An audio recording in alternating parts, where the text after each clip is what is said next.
Spinosaurus एक ऐसा मांसाहारी डायनासोर है जो 99 से 93.5 मिलियन सालों पहले लेट क्रिटेशियस पीरियड में नॉर्थ अफ्रीका में पाए जाते थे। इस डायनासोर के कंकाल को सबसे पहले 1912 में इजिप्ट में खोजा गया था।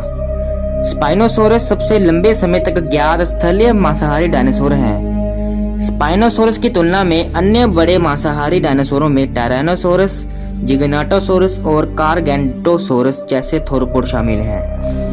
ये डायनासोर 14 मीटर लंबे और 7.4 मीट्रिक टन जितने भारी हुआ करते थे। इनकी खोपड़ी आजकल के मगरमच्छों की तरह लंबी और संकरी हुआ करती थी।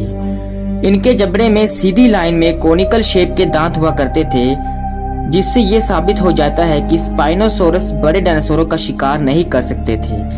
ये सिर्फ मछलियों का शिकार करने के लिए ही बने थे। लेकिन इनके पीठ में निकले हुए स्पाइन्स इन्हें इतने खतरनाक और डरावने बना देते थे। लेकिन यही स्पाइन्स इनकी कमजोरी भी है, क्योंकि इनके स्पाइन्स इनकी रीढ़ की हड्डी से जुड़े हुए होते हैं। अगर कोई इनके स्पाइन्स पर हमला कर दे तो ये अपाहिज होकर मर भी सकते हैं। वैज्ञानिकों का मानना है कि ये डायनासोर सेमी एक्वेटिक एनिमल्स हैं, यानी कि ये जमीन और पानी दोनों में रह सकते हैं। अभी हाल ही में की गए रिसर्चेस से यह पता चला है कि स्पाइनोसोरस की खोज 1912 में की गई थी, लेकिन उसके बाद से इसके व्यवहार और खासियत के बारे में वैज्ञानिकों के लिए समझना मुश्किल रहा है।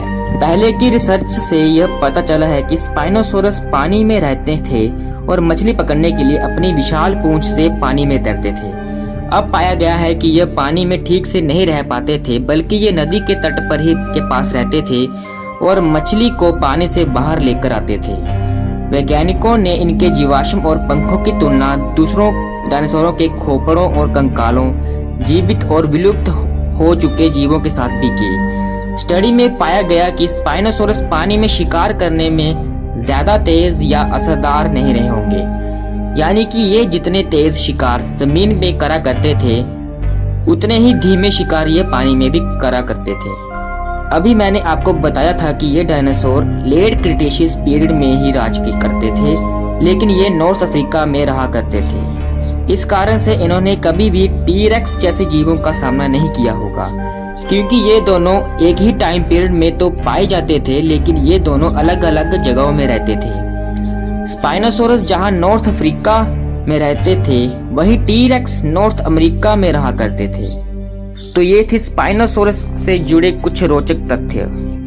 अगर आपको ये वीडियो पसंद आई हो तो लाइक कमेंट करें और इस वीडियो को जितना हो सके उतना शेयर करें। और आगे ऐसे ही डायनासोरों और जानवरों की ऐसे ही वीडियोस को देखने के लिए हमारा चैनल सब्सक्राइब करें। Animal facts Hindi. धन्यवाद।